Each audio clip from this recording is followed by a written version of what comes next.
bienvenue à Ben Wagen, l'émission où on parle de tous les sports. Aujourd'hui, j'ai avec moi quatre analystes et puis j'ai l'impression que je suis très petit à côté d'eux. Je me sens très petit à côté d'eux. J'ai Francis avec moi, Pascal, Will et Marc. Comment ça va, messieurs? Ça va, merci. Ben, merci d'avoir accepté. Quand je dis que je me sens petit, c'est que ces quatre analystes qui ont un CV incroyable, autant dans le monde du sport ou au niveau social. Francis qui a joué pour la NCAA, Pascal qui est un entraîneur qui est très connu dans le monde du basketball québécois, Will qui est un activiste très respecté dans la communauté et à Montréal, et Marc qui a déjà gagné la Coupe Grey avec les Stampeders de Calgary. Donc, félicitations. La prochaine fois, on l'amènera ici, le trophée. Et donc, pourquoi je voulais vous avoir aujourd'hui avec moi, messieurs, c'est que aujourd'hui, on parle de sport, mais on parle de sport d'une façon particulière. Et c'est un sujet qui me touche, et je pense qu'il nous touche parce que ça vient nous affecter directement. Et c'est la perception médiatique qui est donnée aux athlètes noirs versus les athlètes blancs. Et je donne un exemple là pour mettre les gens en contexte. Tout le monde ici connaît Peyton Manning. Tout le monde sait c'est qui Peyton Manning, un futur Hall of Famer. On parle, il y a des discussions à savoir est-ce que c'est lui le greatest of all time versus Tom Brady. Donc, tout le monde sait c'est qui. Mais il n'y a pas beaucoup de gens qui savent que Peyton Manning a déjà eu des allégations d'agression sexuelle qui pesaient contre lui. Tandis que si je nomme Michael Vick, mais tout le monde va savoir que Michael Vick a déjà été accusé pour des combats de chiens. Donc, moi, ma question, puis je te la pose à toi, Will, est-ce que c'est une coïncidence où il y a vraiment un coverage différent entre les athlètes noirs et les athlètes blancs dans le monde du sport? Il y a toujours un coverage différent. Je pense que c'est assez évident, non seulement dans les commentaires aussi. Tu sais, quand ils vont parler après les matchs, on va dire, bon, ben lui, il est comment qu'on dit encore, il est showing off. Mm-hmm. Okay? Quand on avait piqué Souban ici, qu'est-ce qu'on disait? C'était quoi le commentaire qu'on faisait? Arrogant. Arrogant, mais pas seulement, il est flamboyant. Flamboyant. Too much. Flamboyant, too much. Il fait des triple low five, ça pose des problèmes, ainsi de suite. Qu'est-ce que ça dérange, les triple low five? J'arrive jamais à comprendre. Mais tout ça pour dire qu'il y a une perception qui est complètement différente quand c'est un athlète noir. Puis c'est pas seulement dans le sport. Il faut voir la société dans son ensemble. Et ça, c'est la même chose qui se répercute un peu partout. Moi, je prends souvent une étude, parce que j'aime ça me baser sur des études pour dire certaines choses. Il y avait une étude qui a été faite par l'Université de Florida, si je ne me trompe pas, qui avait suivi les arbitres dans la NBA, les arbitres noirs et les arbitres blancs.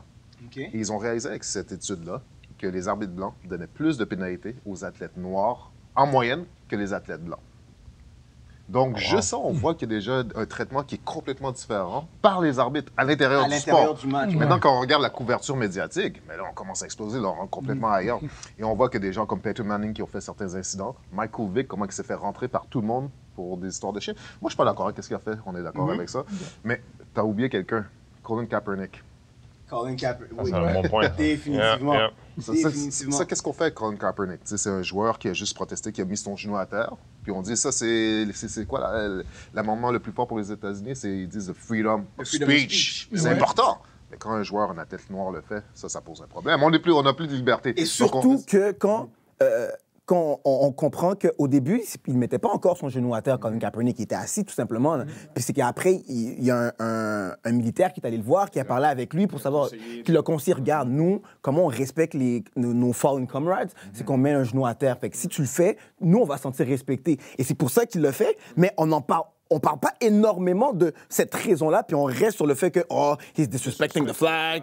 Exactement. Donc, c'est vrai que cette couverture-là, ensuite, mais ça brime ensuite la volonté des jeunes qui regardent ça de se dire, OK, mais je peux utiliser ma plateforme pour faire quelque chose. C'est toujours le même but, c'est contrôler le messager, contrôler l'homme noir, contrôler ce qu'il fait, puis en disant, bon, si tu veux faire ça, regarde, tu joueras jamais dans notre ligue. Voilà. Et tous les propriétaires sont d'accord pour bloquer cet accès-là à un joueur, alors qu'eux, ils ont des besoins de carrière. Là. On va s'entendre présentement là, dans les équipes dans la NFL, là, puis ça en parlera tantôt. Il y a vraiment des problématiques au niveau de carrière, puis il y a des manquements. Quand on regarde un joueur qui essaie de revenir, qui a fait d'autres problématiques, comment il s'appelle le jeune qui jouait pour Cleveland? Manziel.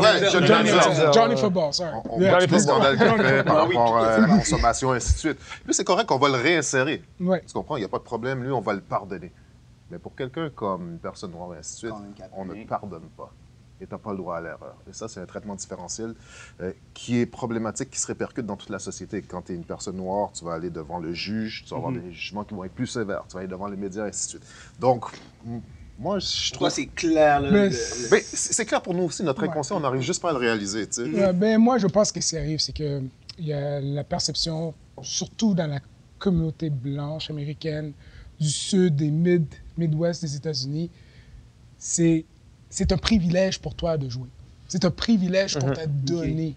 Et comment peux-tu bite the hand that feeds you? Puis c'est la perception, veut pas, beaucoup de gens dans le Midwest américain. C'est justement le Midwest américain qui a fait élire le dernier président, Donald Trump.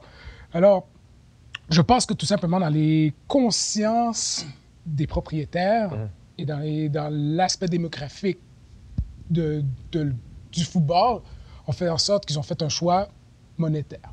C'est un choix de est-ce que je fais un mouvement social ou est-ce que je m'assure que mes poches restent remplies et que mes stands et que mes fans ne soient pas trop brimés par cette action-là. Et je pense que c'était ça l'objectif. Et c'est fucked up parce qu'on oublie de mentionner qu'il y a eu un mouvement de boycott de la NFL aussi, Ouais. de la part des communautés noires. Puis ils ont dit, ça, c'est pas assez important. Nous, on va choisir ceux qui sont pour la police, disons, ceux qui sont... Non, mais c'est exactement ça. On va choisir ceux qui sont un peu plus fachos. Puis borderline, je vais pas dire c'est des racistes, mais des gens qui sont en train de dire, non, eux, ils ont une plus grosse valeur. Puis on le voit, tu sais, je vais pas le ramener ici parce que c'est important de le faire aussi, mais on regarde le traitement que Piquet Souban a reçu ici. Oui, puis on va en parler tantôt. J'ai hâte d'en parler, là, parce que ça me met là. Il y a tellement de choses à mentionner là-dessus. On va pas... Mais garde-le parce qu'on va en parler. Je me rends ici, vas-y. L'hymne national américaine, je ne me trompe pas, il y a un bout qui dit « For the land of the free ». Il y a beaucoup de Noirs aux États-Unis qui disent, quand ça a été écrit, cet hymne national-là, c'était en parlant les esclaves et les hommes libres. Exactement. Donc, il y a beaucoup de gens qui disent, moi, je veux pas me lever pour l'hymne national par rapport à ça. Donc, il y a même des joueurs de basket à l'époque qui ne voulaient pas se lever. C'est déjà arrivé. Chris Jackson, qui vient de LSU, a été presque banni de la NBA à vie. Il était joué en Europe parce que lui, il s'est assis pendant l'hymne national. Il a changé son nom pour Mahmoud Raouf, je ne me trompe pas. Mais Chris Jackson, c'est une star avec Shaquille O'Neal et Stanley Johnson à LSU, NBA, 25 points par match. Il a décidé de s'asseoir. La NBA a dit fais attention. Greg Hodges s'est présenté à la Maison-Blanche avec des attraits africains. Qu'est-ce qui s'est passé après? Il a même participé au concours de 3 points. Il n'y avait pas d'équipe. Parce que les Bulls n'ont pas signé. Oh, wow. Juste par rapport à. Tu sais, il y a une réalité qui est là, qui existe. Et Jordan, à l'inverse, s'est fait critiquer par les Blancs et les Noirs parce qu'il a dit la seule couleur qui compte, c'est le vert. Parce que Jordan, is about the money. Tout le monde achète mes souliers. Fait que moi, je veux pas m'impliquer. Mais on le critique beaucoup par rapport à ça. Fait que, tu sais, c'est une réalité par rapport au jugement. Blanc et noir, ça va toujours être là. Moi, je pense que ça s'est amélioré. Ça, je disais avant qu'on soit en ondes. Moi, j'ai joué pour un entraîneur. Il est décédé maintenant, Larry Costello. Larry Costello, il est venu à Montréal me recruter. J'ai été joué pour lui à Utica College, ma première année. Et Larry Costello, c'est qui? Bien, il a joué avec Will Chamberlain avec les 76ers. Il a coaché les Bucks de Milwaukee, leur seul championnat. C'est lui qui a drafté Kareem Abdul-Jabbar, qui était Lou Alcindor, le coach d'Oscar Robertson. Et lui, dans ses préparations de match, il écrivait mettons, je joue contre, je sais pas, je joue contre toi. Point guard, noir. Athlétique. Très athlétique. Petites oreilles. Non, on regardait ça. Puis même les joueurs blancs, on était comme. Puis là, mettons, c'est un joueur blanc, intelligent. Beaucoup de feinte. Beaucoup de feinte, tu sais. Puis là, on était comme. Basics, knows the basics. On trouvait. Puis les assistants étaient mal à l'aise. Mais lui, old school, on va le défendre par ça. Tu sais, exactement. Mais, c'est pour ça que je dis que ça s'est amélioré. Moi, je parle des années 80, mais il y a quand même cette perception-là qui va toujours être là. Un point guard, est-ce qu'il devrait être blanc? Un quart arrière, est-ce qu'il devrait être blanc? Tu sais, un noir, il est moins athlétique. Tu sais. Puis des fois, je regarde ça, puis je vais juste donner un exemple, je vais laisser Francis parler. Cette année, j'ai recruté je ne dirais pas c'est qui. Puis là, les parents sont assis, puis la mère a dit, mais tu sais, mes garçons sont pas vraiment athlétiques. Je dis, non, tes garçons sont très athlétiques. Ouais, mais c'est pas comme les Noirs. J'ai dit, mais madame, vous êtes raciste. Elle dit, mais non, mes enfants sont blancs. Vos enfants sont athlétiques. Non, ils pourraient être en meilleure forme que ça. Mais vos enfants, ils courent, ils dunkent. Je comprends pas, là. Fait que, tu sais, donc, même cette perception-là est rendue installée dans le DNA quasiment des gens. Puis je me dis, après, puis je lisais aussi dans un article que je lisais pour préparer l'émission, ça disait que, regarde, mettons qu'on prend la NFL, il n'y a aucun cornerback blanc. Et ça expliquait que même maintenant, les jeunes se sentent moins poussés, même si tu as un désir de « Oh, j'aurais aimé jouer cette position », mais tu dis « Ah, mais tu sais, je pense que c'est plus pour les Blancs, c'est plus pour les Noirs, donc je vais pas aller. » Ils s'identifient exactement. Et donc ça, après, c'est un problème. Quarterback, il y a beaucoup de quarterbacks qui sont blancs versus des quarterbacks qui sont noirs. Donc après, maintenant, des fois, ça va faire en sorte que, ben, OK, tu jouais quarterback au college, mais rendu à NFL ou rendu dans un niveau universitaire, ben, on va changer ta position pour telle et telle raison. Et donc, cette perception-là, puis je vais avec toi, Francis, jusqu'à où elle fait défaut? Est-ce que toi, tu l'as vécu pendant que tu... Je l'ai vécu quand je jouais à Montmorency. On faisait les scouts avant les games. Puis ça m'arrivait souvent. L'équipe était vraiment comme notre équipe à nous, half white, half black. Okay? So, on était vraiment un mix. Puis des fois, le coach, quand on jouait une équipe comme all black, comme Collège Antique dans le temps, il disait « OK, les gars, ça, c'est pas une équipe super intelligente. On va vraiment... Pas une équipe super... Okay. Moi puis les autres, non, l'équipe, on se regardait comme... Pourquoi il dit ça? Genre, on connaît les joueurs d'autres équipes, c'est pas des imbéciles. Puis quand on jouait contre Sainte-Foy, une équipe de juste de blancs, c'est des gars avec des bons IQ, des gars intelligents, avec les basics puis tout, puis c'est une autre préparation. Mais j'étais comme, OK, mais quand on joue contre Antique, we didn't feel like these guys, ils étaient pas moins intelligents. Là. Ils savent jouer au basket, puis les gars jouent au basket depuis peut-être même plus longtemps que les gars de Sainte-Foy. Mais il y avait juste la perception que les gars d'Antique, c'était juste des athlètes. Donc, ça dépasse le côté médiatique, là, cette perception, ce coverage-là, et même dans le système sportif, dans les entraîneurs, chez les arbitres. Est-ce que même au niveau des joueurs, il y avait cette différenciation? Ben oui, les joueurs dans mon équipe, ils croyaient le coach. J'étais comme, ouais, oui, ils sont pas... Ben oui, des fois, c'était les gars de l'équipe qui disaient, ils sont pas intelligents, eux autres, let's go, les gars, non, on peut les avoir, il faut jouer smart contre eux. Mais, tu sais, nous, les Noirs de l'équipe, on n'était pas comme... On disait pas ça, là, ça n'avait pas rapport. Là.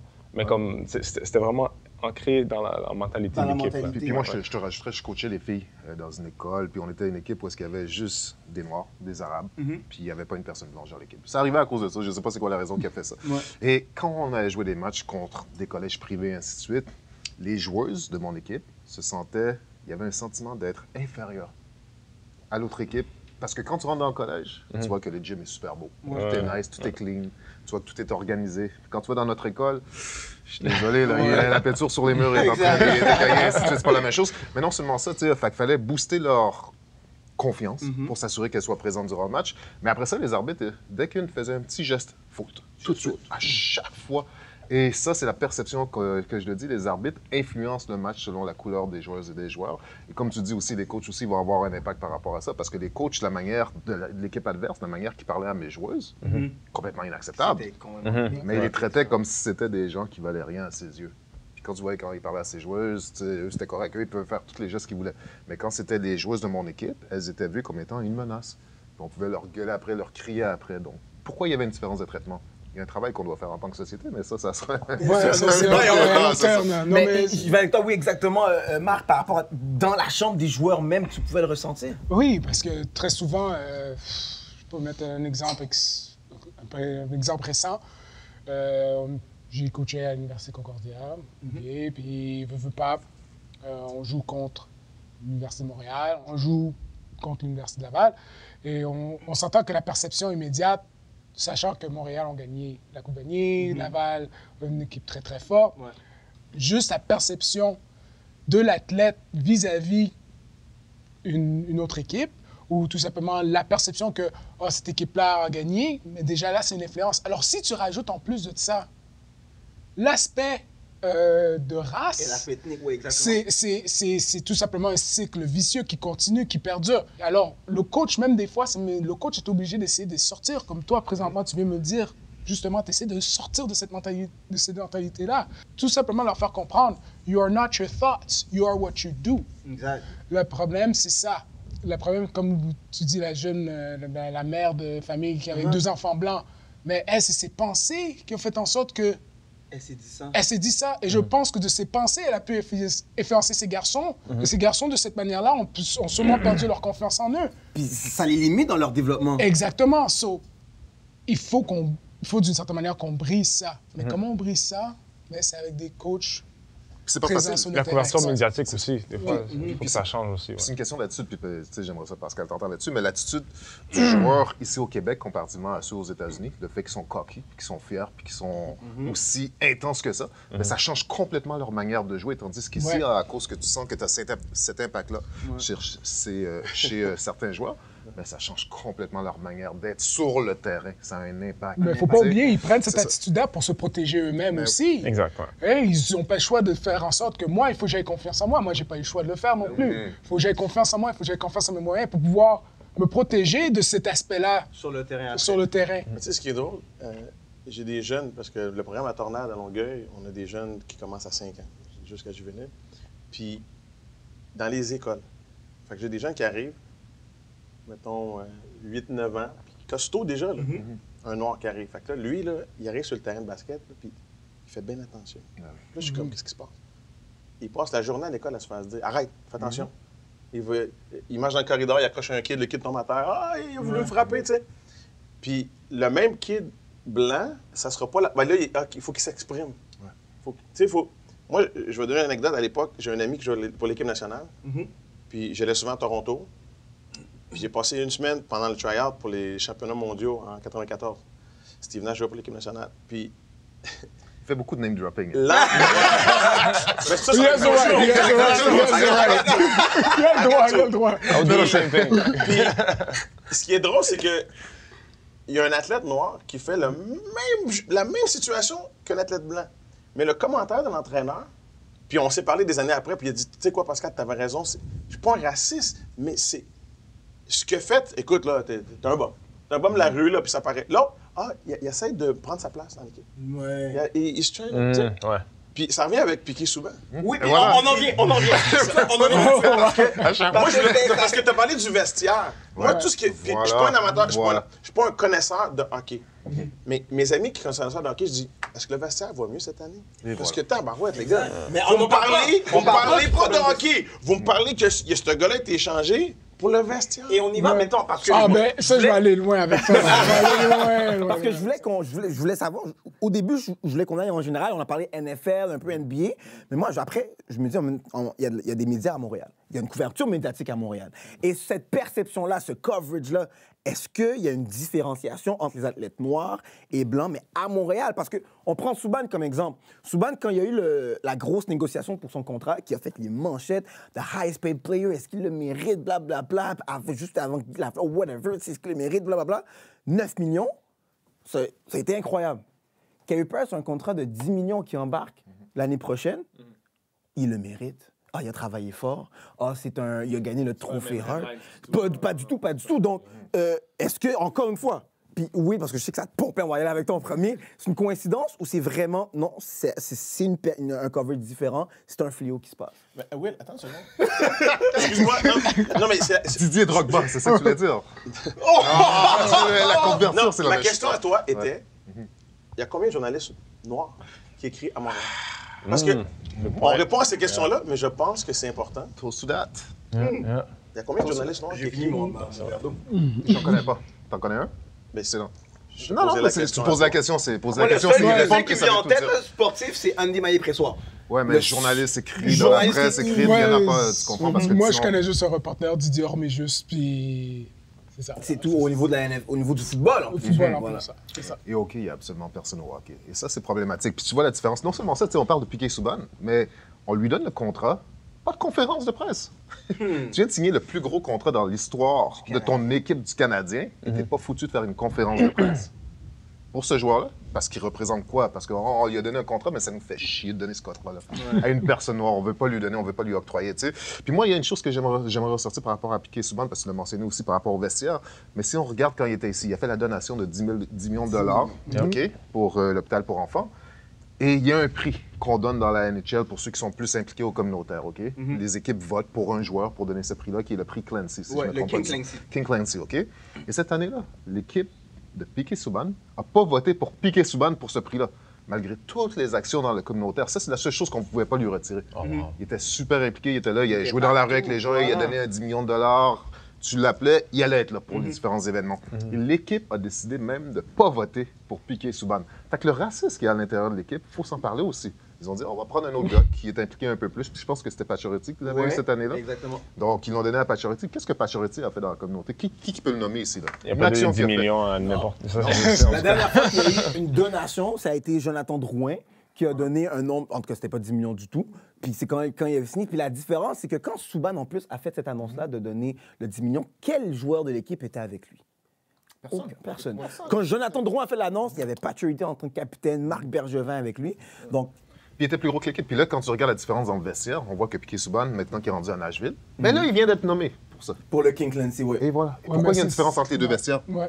C'est la question qu'on doit se poser. Qu'est-ce qui se passe à Montréal qui fait en sorte qu'on va bloquer quelqu'un comme Piquet Subban, puis à un endroit comme aux États-Unis, encore dans le hockey, il va être adoré. Mais moi, je vais y aller tout simplement avec une histoire. Moi, c'est la perception, justement. On va parler de perception encore. La perception de qu'est-ce qui est arrivé avec Piquet Subban. Moi, je pense tout simplement que il y avait Marc Bergevin, il y avait Geoff Molson. Geoff Molson n'aurait jamais donné 9 millions de dollars à Piquet Subban s'il ne voulait pas le garder dans l'équipe. OK? C'est aussi clair que ça. C'est aussi simple. Geoff Molson savait la valeur marketing de Piquet Subban. Il connaissait exactement ce que Piquet Subban pouvait apporter pour la valeur du Canadien de Montréal. C'est pour ça qu'il a dit « Step aside, M. Bergevin, là. I gotta get this done now. Ouais. Mais qu'est-ce qui est arrivé après? Moi, je pense que tout simplement, c'est que Piquet Subban a pris une ampleur. Parce qu'il ne faut pas oublier, tu donnes un montant comme ça, il faut que tu penses à lui donner le C aussi. Est-ce que Québec était prêt à donner un C au Canadien de Montréal à un Noir? Ça, c'est se poser cette question-là. Il faut se la poser. Est-ce qu'il y aurait eu un tollé, une émeute, ou tout simplement du monde qui se serait dissocié carrément du Canadien de Montréal, qui aurait dit « j'achète plus de billets du Canadien de Montréal », ou tout simplement, ils auraient embrassé Montréal? Je ne connais pas la réponse. On peut faire des présomptions comme on veut. Ouais, exact. Comme on veut. Mais Bergevin, lui, et Michel Therrien, il ne faut pas l'oublier, il y a un locker room.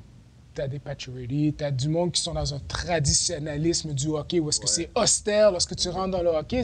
On s'entend que tous les coachs qu'ils ont eus, c'était la même mentalité, que tu arrives, c'est business, that's it. Puis que Subban arrive avec une énergie. Hockey is supposed to be fun. Il arrive avec le gros sourire, des vestons flamboyants. Ouais. Le seul joueur que je dirais qui a embrassé ça, c'était Markov. Markov a dit « J'ai jamais eu autant de fun de ma vie que jouer avec lui. » Mais là, tu arrives, tu as une décision à faire. Bergevin est comme... Il y a Pacioretty sur le dos, il y a Michel Therrien sur le dos. Il dit « Écoute, là, mon locker room là, est divisé en deux, là. Ça marche plus. Ça marche plus, ça marche plus, ça marche plus. » Bergevin, je pense que dans sa tête, a dû faire une décision dans sa tête qui était OK. C'était une décision OK. Il a dit « You know what? C'est soit je remplace Pacioretty ou toute la gang qui était autour de Pacioretty, ou c'est soit que je laisse Piquet partir. » Je pense que, honnêtement, Geoff Molson voulait que Piquet reste. Bergevin était déchiré, on pourrait le dire, mais franchement, lui, c'était une décision OK parce qu'il disait que si je laisse Piquet Subban, je perds Michel Therrien, je perds Pacioretty, je perds tous les gars qui aiment jouer avec Pacioretty. Pour moi, c'est n'importe quoi, ça, parce que quand tu as un coach, il est supposé faire en sorte que ça se passe bien dans le vestiaire. Ouais, ben, Chris, le coach dehors, ouais. il fait en sorte que tu travailles avec les joueurs. Mais c'est ça, ce qu'on a pas après, c'est ça. Après, c'est trop tard. Après, c'est trop tard. C'est ça l'affaire, puis il faut pas oublier. On a fait ça avec Patrick Roy aussi, Ouais. tu sais, on l'a foutu dehors, on dit on va garder le coach. Ça, c'est souvent Mais problématique. tu as une mentalité aussi du Québec. Ouais, c'est ça que francophone un petit peu, là, Exactement. qui est aussi nivellement, on veut que tout le monde soit pareil, tout ça, puis ça vient du hockey parce qu'on sait c'est quoi le sport populaire. Ouais. Mais je vais donner une anecdote, je pense que c'est dans les milieux des années 80. Il y a un gars qui s'appelle Lord Free qui change son nom pour World Be Free. Qui arrive, il signe son nouveau contrat avec les Cavaliers. Il est arrivé au training camp en hélicoptère avec un tapis rouge devant l'aréna. Puis tout le monde était là, hey, ouais, bravo. Tu sais, moi, quand je travaillais à l'université aux États-Unis, puis tu me diras si je me trompe, mais la première journée que j'arrive là, première question des gars, hey, tu donnes-tu, tu fais-tu. Ah, ici, là, il fait son show-off. Ouais, non, c'est ça. Rappelez-vous, Nathan Beaulieu. Nathan Beaulieu est arrivé au training camp avec sur son bâton, c'était marqué Make the Great. Moi, je vois ça, OK, il se pense bon, c'est parfait. Les médias, oh, mais non. Ici, on n'est pas prêt pour ça. Non, Ben, gars, Jean-Pascal. bon, voilà. Lucien Goutet, Jean-Pascal. Mais Jean-Pascal, il a fait ça pour vendre des billets, là. He has to be the black that everybody hates. Piquet Subban, il y a 10 millions pour c'est avoir la des crédits business. d'impôt. Hey. Mais alors, Mais vas-y. tu sais, c'est. Moi, il y a quelque chose que j'aimerais dire, puis ça va être bizarre que c'est moi qui dis ça. Je pense que la population était derrière Piquet Subban. Pour une fois, là, j'ai senti que tout le monde, toute la population était derrière, mais les journalistes, les journalistes, eux, c'était le contraire. Et eux mettaient du feu sur la situation. exactement, puis ils brûlaient Piqué. À chaque fois qu'il y avait quelque chose qui se passait avec Piqué, une petite affaire, tu sais, il fait « Ah! » Il revire la rondelle. On en parle chaud pendant toute la soirée, sur 98.5, ça n'arrête pas. Et il n'y avait pas le droit à l'erreur. Mais ça, c'est la même chose pour les gens qui sont dans la rue. Toi, quand tu conduis ton véhicule puis la police te regarde, tu n'as pas le droit à l'erreur. On est surveillé partout où est-ce qu'on va. Et Piqué Souban était victime de ça aussi. Est-ce que tu peux demander un meilleur joueur, un meilleur porte-parole pour ton équipe que Piqué Souban? Il était premier à l'hôpital avec les enfants, il était premier à jouer dans la rue, il était toujours souriant, il faisait des entrevues, il faisait rayonner le Canadien comme personne ne l'a fait. Ah ouais. Et tu vas le mettre dehors parce que tu te dis, ah, je vais faire une décision business de hockey. Je vais sortir du sport vite. Ce qui est arrivé à Toronto l'autre fois, dans la vanne, là, tu as le policier, que tout le monde sont comme, waouh, hey, le sang-froid. Puis le gars, il a le fusil, puis il dit, tire-moi dans la tête, puis finalement, il a mis les menottes. Puis tu as un kid aux États-Unis qui est dans sa cour, qui reçoit 20 balles, parce qu'il cherchait son cellulaire. Je sais pas si. Ben oui. Fait que si on parle de Mais ce lui, on show-là, le démonise pas, ce policier-là. On l'a rien dit, on n'en parle même pas. On n'en parle même pas. Il a sauvé un terroriste. Mais, excuse-moi, présumé.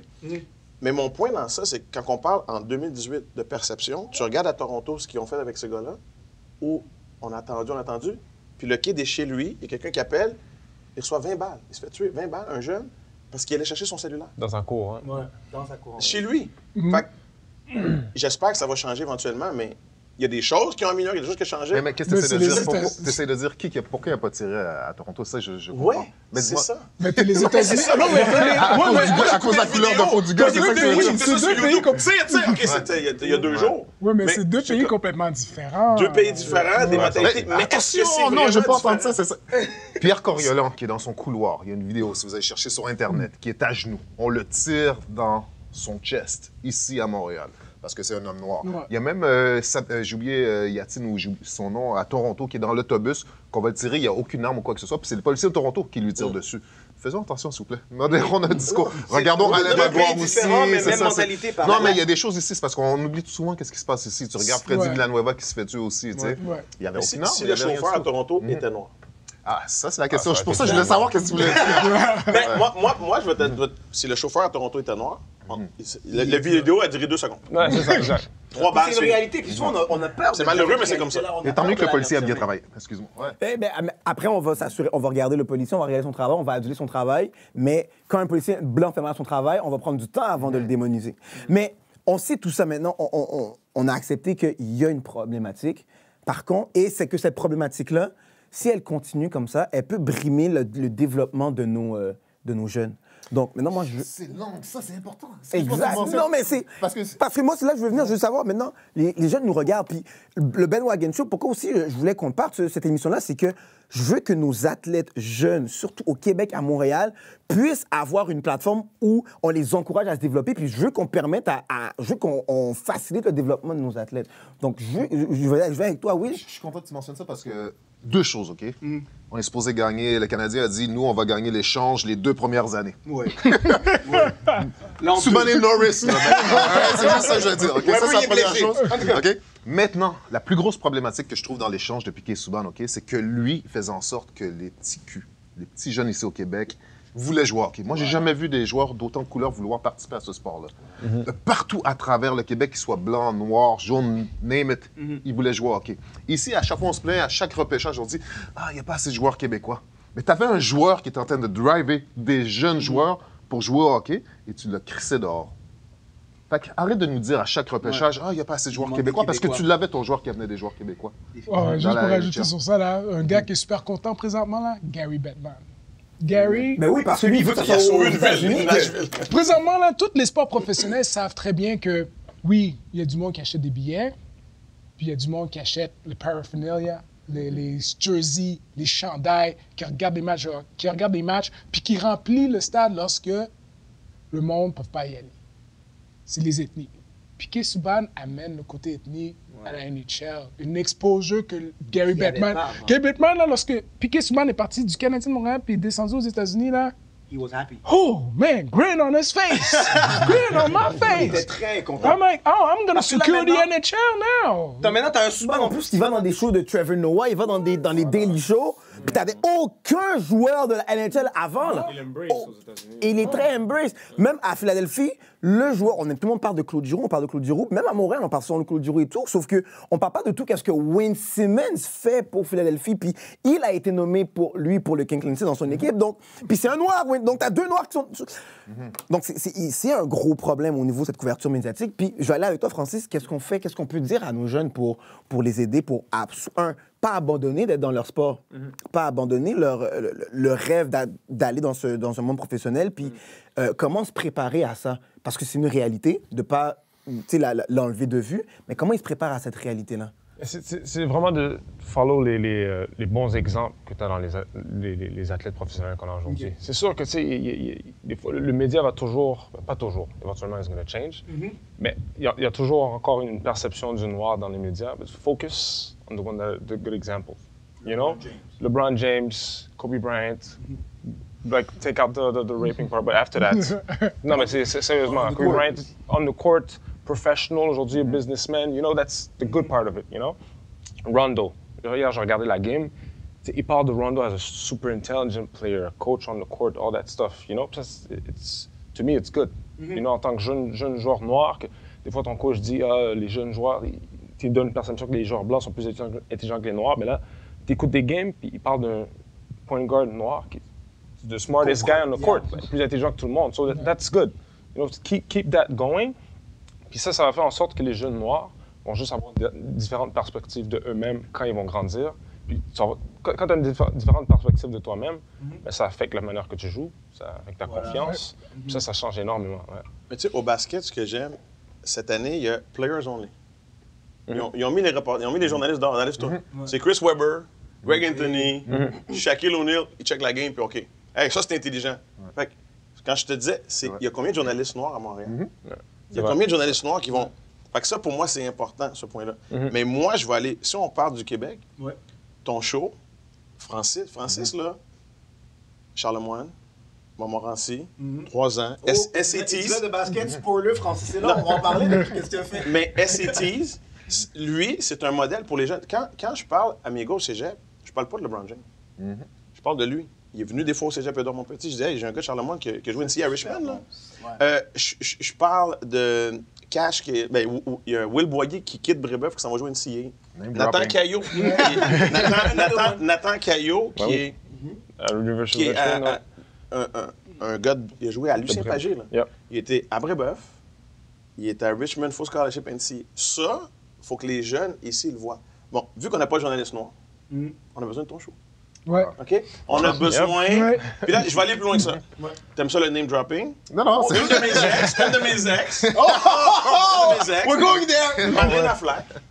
OK? On a passé beaucoup de temps ensemble. Marlène Aflac, tu peux la voir dans Chicago Med maintenant. Fille de Montréal.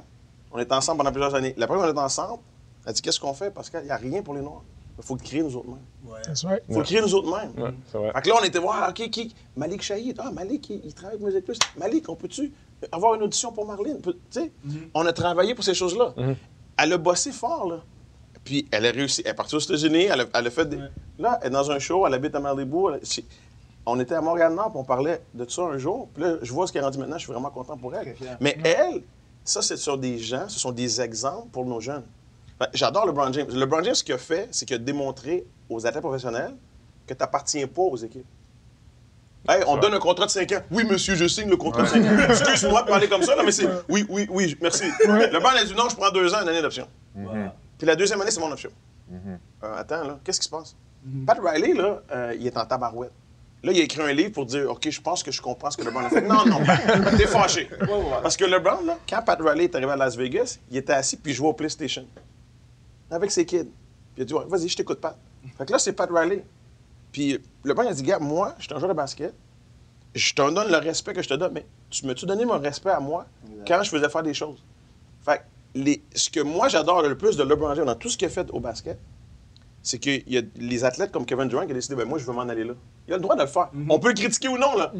Avant, les équipes, en passant, Will, tu es échangé à Minnesota. Tu as 48 heures pour te présenter dans ton autre ville. Puis il parle pas à l'agent. Quand une équipe t'échange, t'as pas rien à dire, là. Quand tu es sous contrat. C'est pour ça que il y a LeBron James, il y avait Carmelo qui avait des non-trading clauses. Il n'y en a pas beaucoup, là. Fait que n'importe qui, demain matin, Anthony Davis peut être échangé à Sacramento pour whatever. Fait que je pense que par rapport aux pros, ils sont capables de. LeBron a démontré que, OK, je suis capable de contrôler la business. Par rapport, Par rapport à ça aussi, Lonzo Ball, il a changé quand même la donne par rapport à ça. You know? Le papa. Le papa. Le papa. Plus que Lonzo Ball. C'est sûr que, tu sais, avant, t'avais jamais entendu une famille noire contrôler les médias à ce point-là. The narrative, exact. Exact. C'est sûr que moi, je suis pas un gros fan de LeVar Ball des À fois. part les Williams. Oui, c'est vrai. C'est vrai, that's true. That's a good point too. Mais c'est sûr que, tu sais, lui, he has to sell tickets. You know, so il dit des fois des choses qui sont un peu choquantes, whatever. Mais au bout du compte, what he's doing pour ses 3 enfants, it's pretty interesting. Puis c'est pour n'importe quel père noir. C'est super beau. Ben oui, Je pense que qu'on parlait de couverture médiatique, je pense que c'est là, la couverture médiatique réservée à LeVar Ball versus n'importe quelle autre famille blanche est complètement différente. Et par contre, LeVar Ball, qu'est-ce qu'il fait? C'est qu'il est en train de nous permettre de comprendre que, regarde, tu peux contrôler ce que les gens... Tu peux contrôler le narrative de ta vie. Tu peux, puis il est authentique dans chacune de ses Mais affaires. qu'est-ce que je peux dire encore le plus beau là-dessus, c'est que he's a father and he's taking the blunt of every A black father a black that's taking father care of and his he's kids, taking yeah. the blunt for his kids. C'est comme il se met devant, c'est comme s'il se met devant le shooting gallery, il se met devant là, take the shots at me, Yeah, exactly. don't touch my sons. Mais des fois, on est aveugle. Hein, parce qu'on a l'impression que c'est le premier qui fait ça. Tu sais, quand on Non. regarde le père de Michael Jordan, c'est exactement ça qui a été fait. Quand on regarde le père de Tiger Woods, c'est ce qui a été fait. Le Qu'est-ce père qui a des été fait? Williams Cyrano- aussi. des Williams, Le père des c'est ce qui a Williams. été fait. Et pourtant, l'image du père noir aux États-Unis, c'est qu'il s'occupe pas de ses enfants. Ouais. Ben voilà, il faut déconstruire ces images. Puis la réalité, c'est que le père noir s'occupe plus de ses enfants aux États-Unis que le père blanc. Il est plus présent dans la vie de ceux-ci. Mais dans la perception de tout le monde, c'est le contraire. Donc nous, c'est pour ça que tu disais, c'est important d'avoir un show comme ça, parce que où est-ce qu'on va pouvoir parler de ces sujets-là? Même si toi, t'es à TVA, OK? Pas pour blâmer, j'aurais pas dû prendre TVA comme ça. Même pas de télévision. Station de télévision.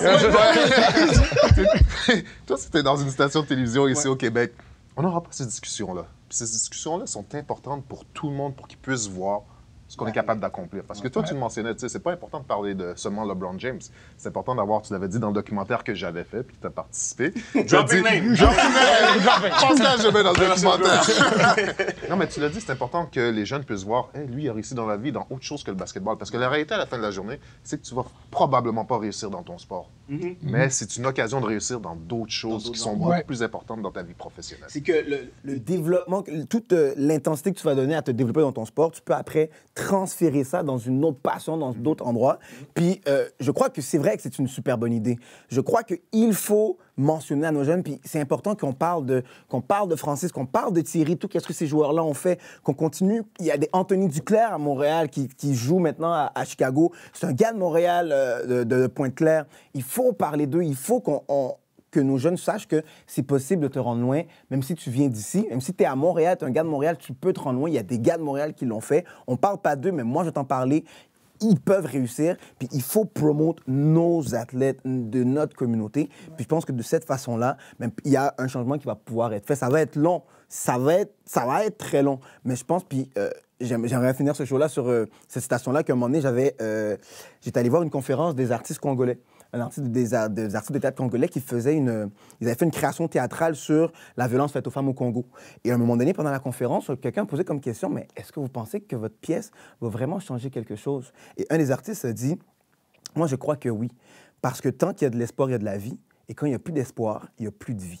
Puis moi je pense que c'est une des meilleures, c'est des plus belles citations, c'est que si nos athlètes, si on se dit à nos jeunes, mais you know what?